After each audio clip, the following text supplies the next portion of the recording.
Alright guys, so it's time for the second part of the MS100 entry reveal, so to speak.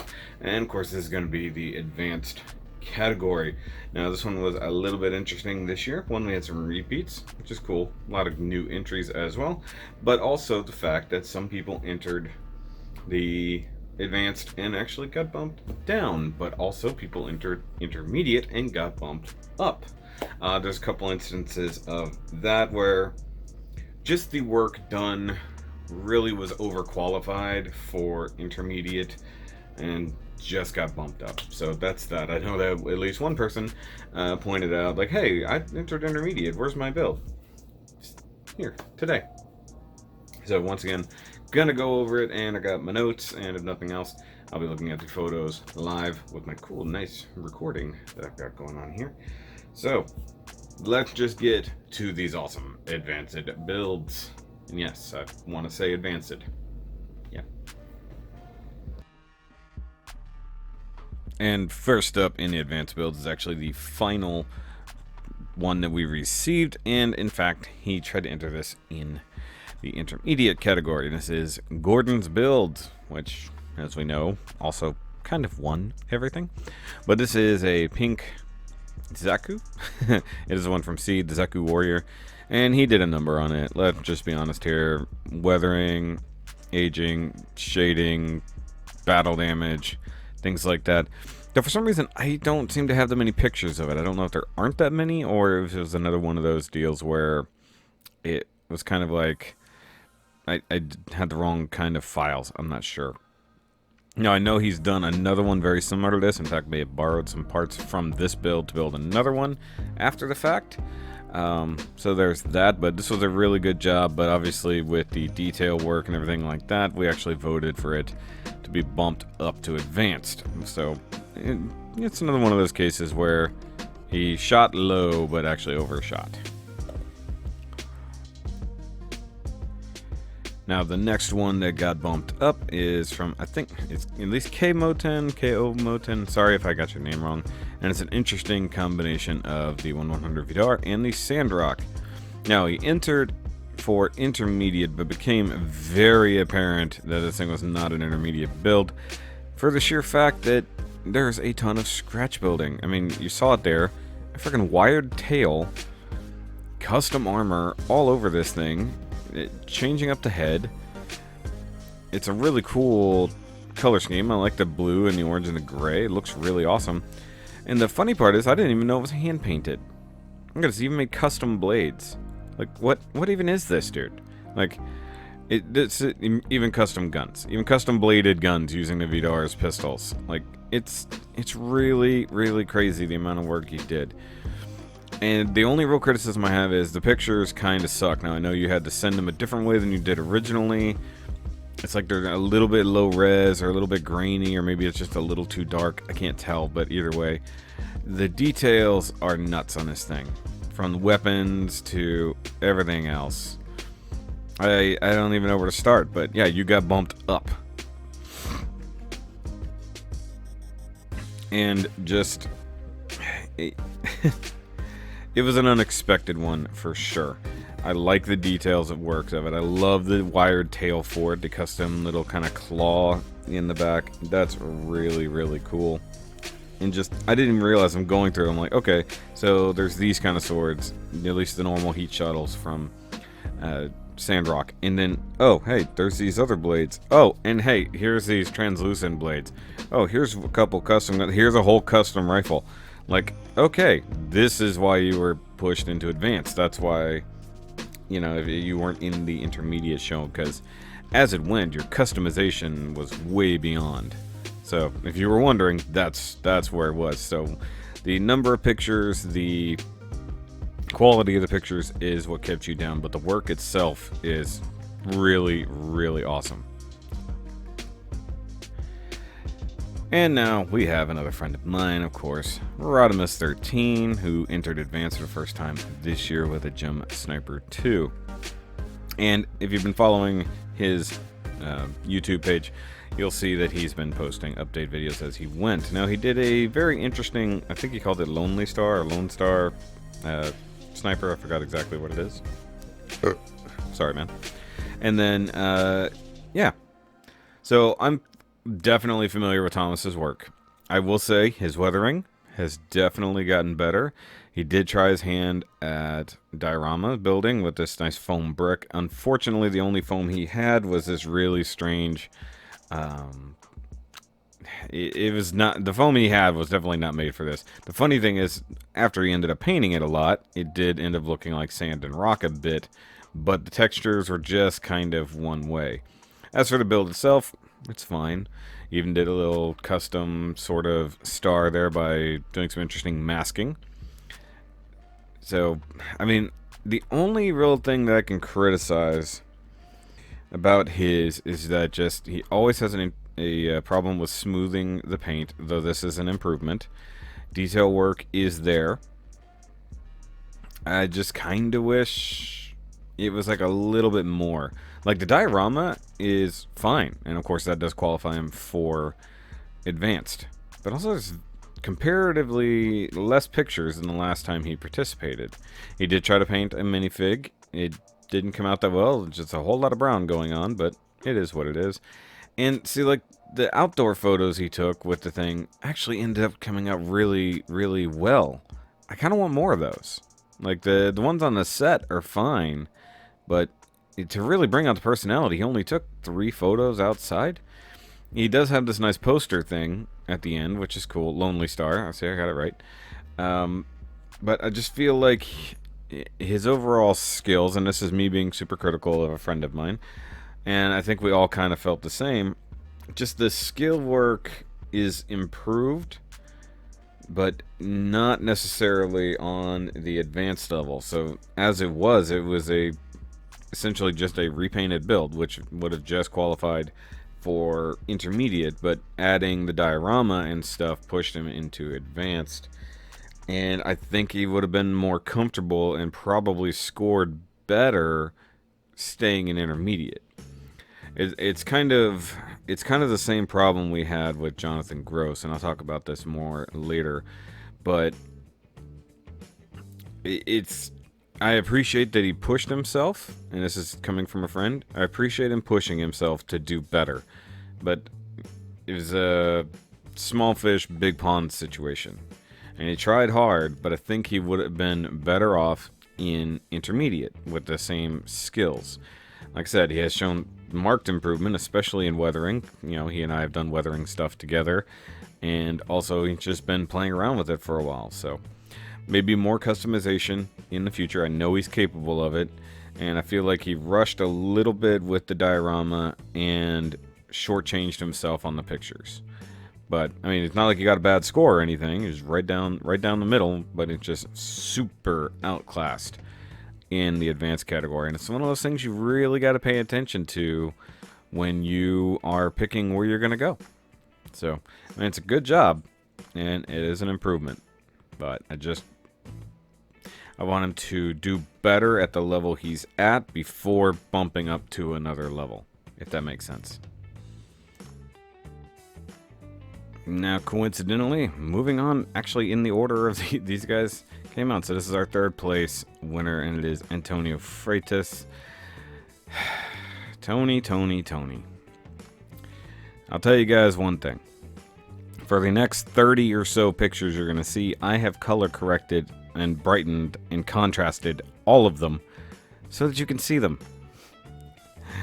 So Tony was our big winner last year with a fantastic diorama and custom builds and stuff like this. This year, he still went balls to the wall. Unfortunately, his picture taking ability, or at least maybe his correcting ability, got the best of him and actually brought him down, because half the pictures we really couldn't see anything. All the ones you're seeing here of the cool little dudes, well, frankly, you couldn't see any of them. Now, Tony does tend to go balls to the wall, and he does research, he looks things up, he comes up with a concept for the ideas, and he makes it happen. And then, of course, he breaks everything down in his email. It is legitimately too much for me to read to you guys. It's absolutely ridiculous. So, And the way these things are ordered, some of them are out of order, so you'll see like some in progress photos and stuff like that. But this thing is like 3 feet tall, incorporates the Jesta, a whole bunch of 1/100 figures, as you can see there, some LEDs as he's building it, because this building is on fire behind it. Okay, I didn't touch these pictures that much because they were just there. This one I did. Also, I deleted some redundant pictures. So Tony went overboard, as he usually does, but he does come up with cool stuff, like that nice little logo / monster there. He really is into monsters and stuff like that. So that's his interpretation of the MS thing. I don't know what to call it. Not exactly a germ or a virus. I don't know exactly what to call it, but so these guys are all part of the 1319 squad. I don't recall exactly what that is, but as you can see here, you can see the skull and everything that he has built up. You can see the platform. You see more smoke. You see more flames. It is an impressive piece. It's one that I would love to be able to see in person. It's probably never going to happen, but it would be really, really awesome. And like I said, the build isn't what let him down. It was just the pictures. Because, of course, he did a really impressive presentation. We also had a little behind-the-scenes issues with me being able to get the pictures, as I cover in a vlog, actually. Something was weird about the drive. We don't know what happened. He had to re-upload all the pictures to a new drive folder, stuff like that, so I could finally get this ball rolling, as it were. But the symbolism and everything is absolutely ridiculous with this. The funny part is that the one thing that's, you know, kind of somewhat important to the build, the Jesta, is the thing that is least focused on. Like, he did some nice weathering and some custom hand paint work on there with the actual stencils, as you can see here. Of course, even the pilot is painted, but it's funny that it's like the least important thing here. And I guess that's fine. It's just funny that, like, okay, so he gets the Jesta done first. I believe that's what we're looking at here. He still has to get the rest of it done. And it's really nice, not gonna lie. You know, the weathering and stuff is cool. You know, he did the water slides, or at least I assume are water slides. And you can see there, it looks like that's that's pre-painted. So that's pretty cool. Now, from here on out, I have not retouched these photos at all. So you can see, you know, just how dark they really were without anybody editing. And I get it. It's hard to take pictures, especially of dark things. And he did want to have a mood behind it, you know, have a little bit of, you know, contrast. Unfortunately, it literally just came across as dark. And what's funny is when I run into these things, I usually try cranking up my screen brightness. I don't know if he's using a real camera or if he's using a phone to take these, but for myself, I turn up the screen brightness so I can really see what's going on, because sometimes it doesn't look, or it looks brighter than it is, or it looks darker than it is. And that's an easy way to do it. But I mean, we can't fault him on his build at all. That's the crazy part.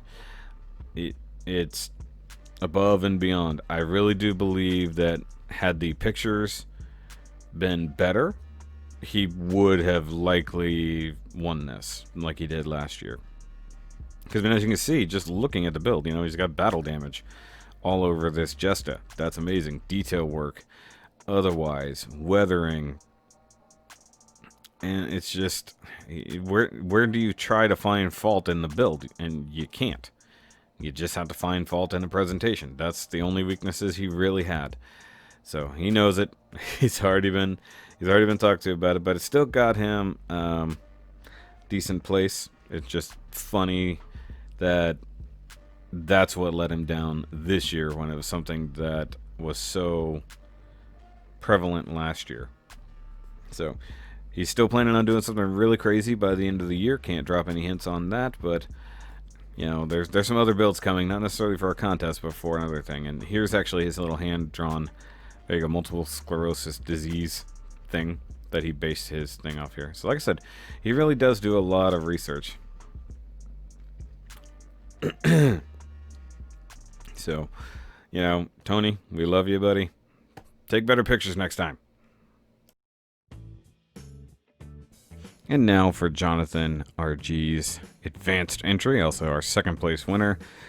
And the only person to go outside the realms of just normal Gunpla and did a Kotobukiya kit, being a Metal Gear Rex, along with another figure that I'm unfamiliar where it came from, and then just this cool diorama.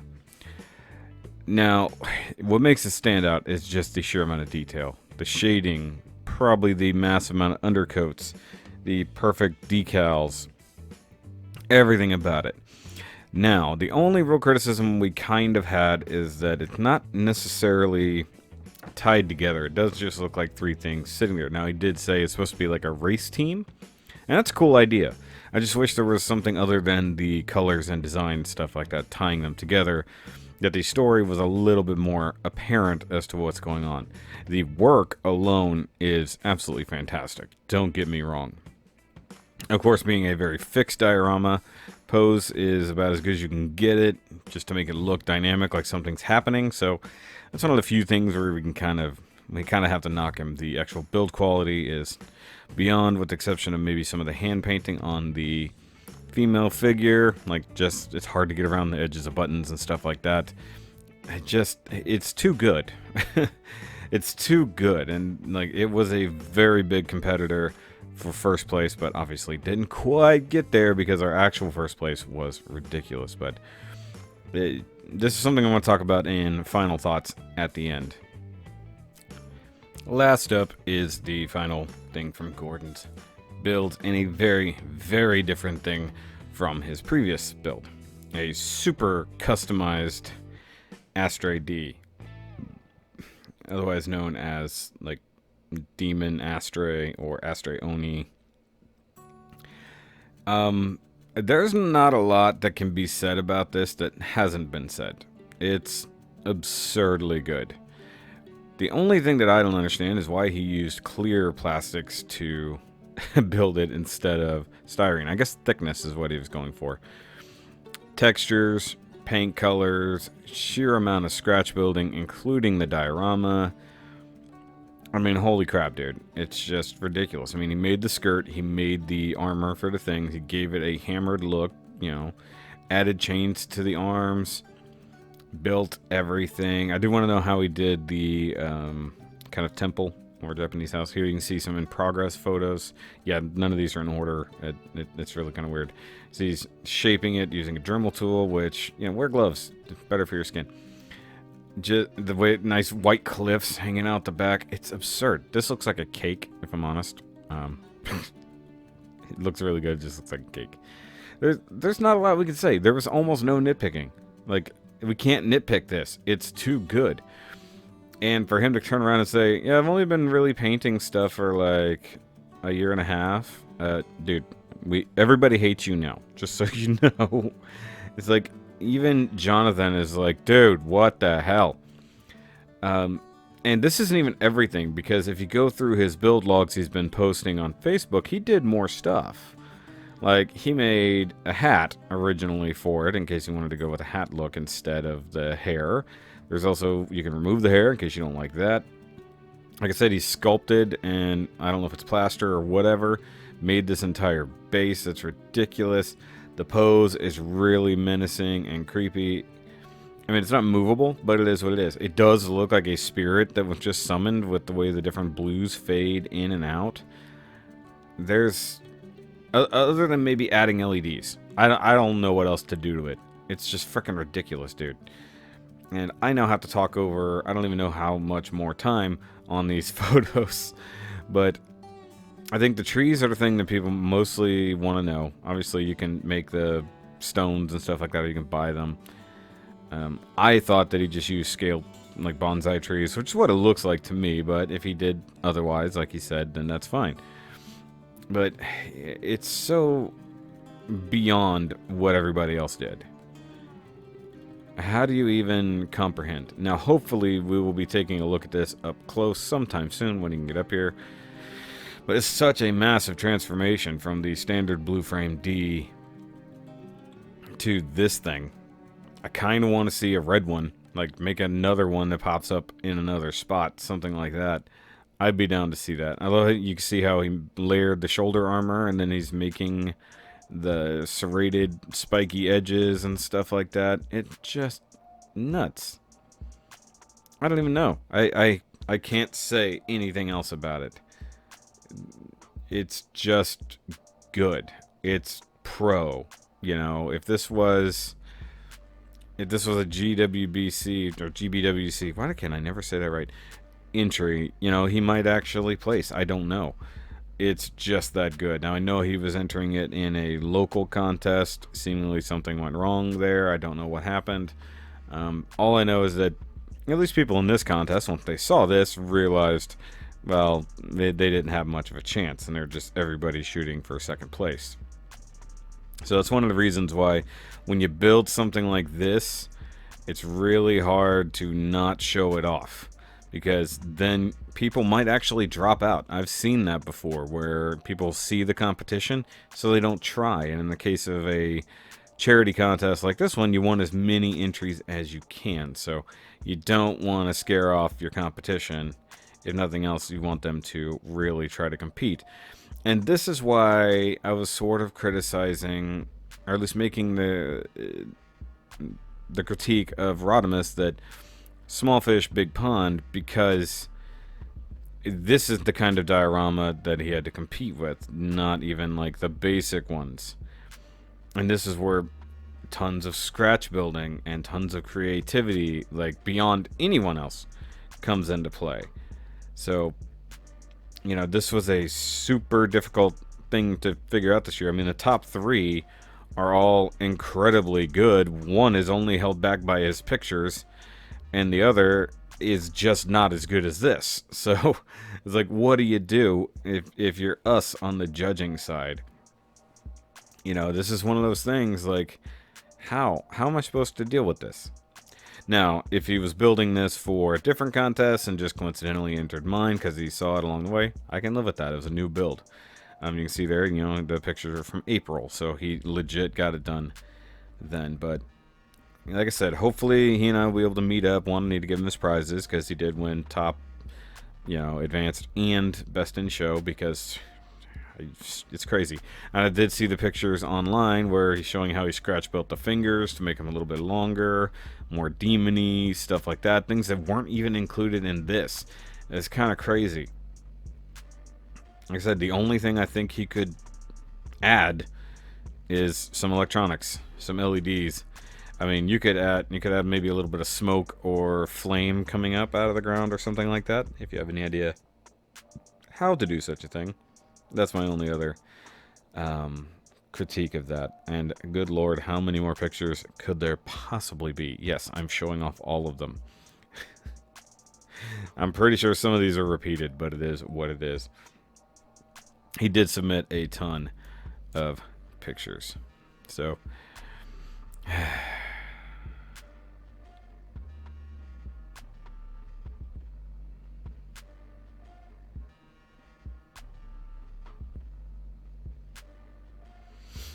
yeah, at this point I'm just letting it run to the music. It's fine. It's fine. I'm in awe like the rest of you. I like the seals on there, the actual kind of hand-drawn seals. You know, like I said, I would like to see a sister piece to this of another Oni being released that's going to come fight it or something like that. I think that would be absolutely fantastic. Just, hey, it's unfair, Gordon. It's like you outclassed everybody, my friend. Like, it's just nuts. And just the level of detail. Like, you've clearly been doing this a while, and if you haven't been doing it a while, then you're some kind of freak genius person, because there's guys who have been building for like a decade who can't do something like this. I'm just staring at it in awe at this point.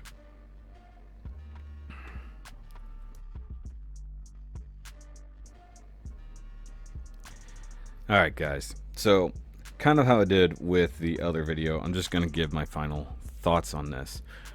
The advanced category this year was loaded down with some really crazy skill.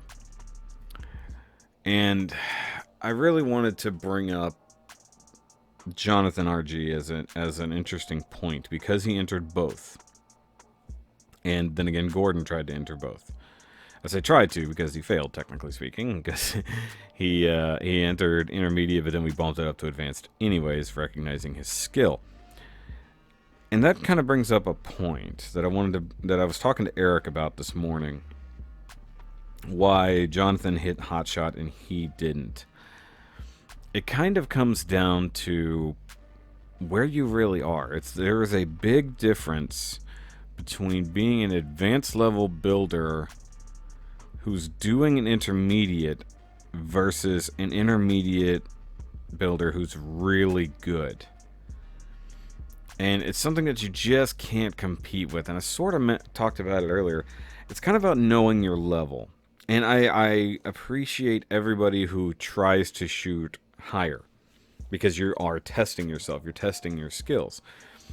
But like I said with Rodimus, this was not a pond I think he was ready to jump into just yet. He wanted to, and he wanted to push himself, and that's perfectly fine. But I think he didn't have a reasonable level of doubt to let himself know what he could and couldn't do effectively. So in his case, I would have much rather seen more detail, more things done to the actual kit, including some custom stuff, and exclude the diorama, and then stay in intermediate, because he probably could have hit Hotshot again if he sunk that amount of time into the build instead of into the diorama. And also kind of with Eric, if Eric had taken a little bit more time to paint some more details, make sure everything was clean on his intermediate build, he probably also would have been gunning for Hotshot, and it would have been a little bit harder for Johnathan to take the win there. And in the case of Nino, who got bumped down from advanced, and in the case of Kamo, who got bumped up, it's all about knowing your level. And I get with something like this, it's kind of hard to tell, but that's why I spell it out a little bit in the description when we first do it. These are the things we expect of people on this level. These are the things that will designate you here. Kay didn't think that he was in advanced because he just did a hand painting, but he does so much scratch building that easily pushes you into the next level. And I didn't even really cover the fact that he told me it was hand painted. That's absurd. Now, in this case, Tony, who is a fantastic builder, a super creative person, has tons and tons of work involved, not just in the build, but in the research, in the story behind his build. The only thing that let him down was his pictures. So in a contest like this, you have to know your strengths and you have to know your weaknesses. If you can't 100% show off things in a proper way, then you need to adjust. In a contest where we can't be there physically to see it in person, you have to present it well.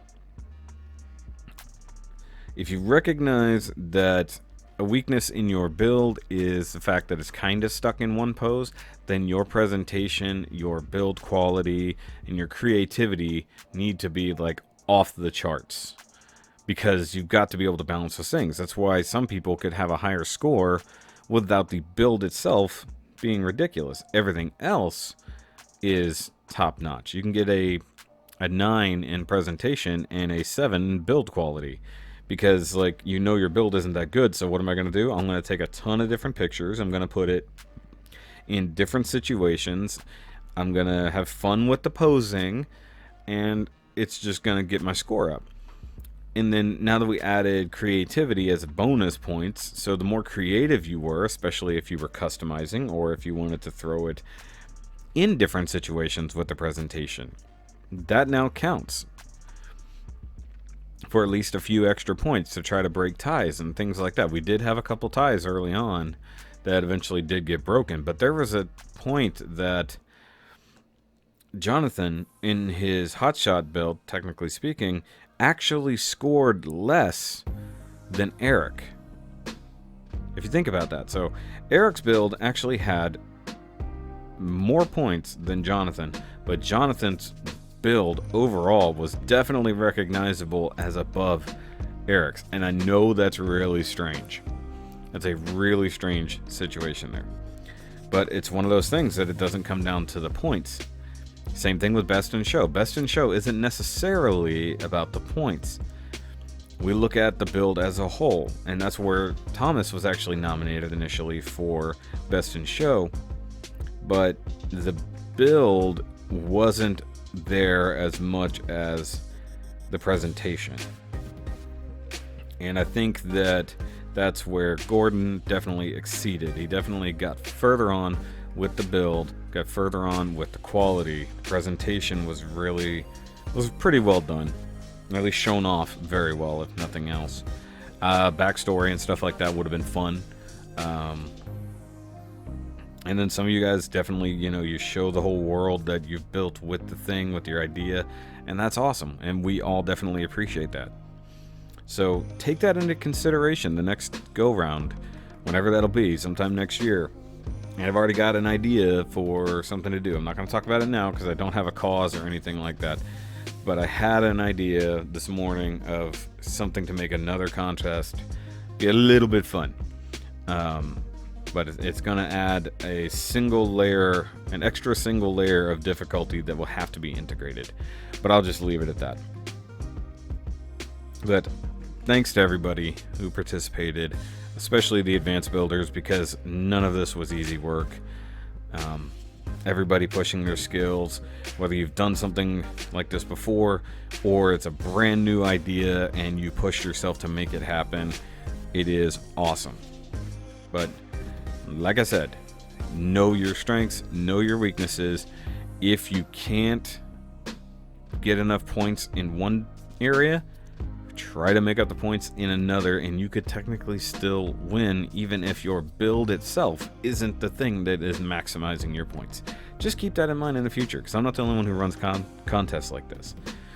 I will come back later with a full total of the money raised, and then we're going to go from there. I'm going to work on getting the prizes out over the next couple weeks. Probably get a couple of them out tomorrow if I can, and then my local builders that won will get their prizes in person sometime soon, and hopefully we'll be able to look at Gordon's build up close. I'm hoping I can do a builder showcase with at least Tony, and of course go check out Rodimus. He's been showing off his stuff on his channel, Rodimus 13 Shelf Space, so go over there and go check out his Sniper 2 there. So let everybody know in the comments what you thought about their builds, because I know not all of them got shown off. And we'll see you next time. Remember, as always, to keep on building.